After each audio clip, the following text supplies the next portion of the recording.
Good evening. Thanks for joining us. I'm Jason Zimmerman. Concerns tonight for the Green Bay Area School Board over a potential funding shortfall the next few years that could impact programs and even raise taxes at the local level.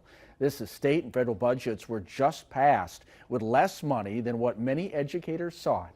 New at 10, Drew Best is just back from tonight's special school board meeting. He's live in the newsroom with what was said. Drew. Yeah, Jason, some of the board members at tonight's meeting used words like angry and frustrated when discussing some of the elements involved with funding from both the state and federal level. Several board members addressing how the biennial budget signed earlier this month does not provide any new state aid to address inflation. At the federal level, the district also awaits the end of a roughly $3.4 million freeze of title funds that help run several district programs.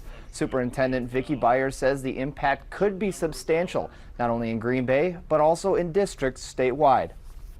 They're all having conversations about where else can we possibly cut before we start hurting our children. That's across the state for public schools. You will see more schools closing in the next year.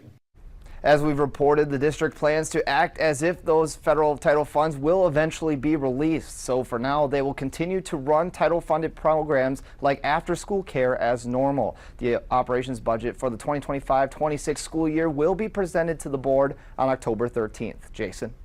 Drew, thanks.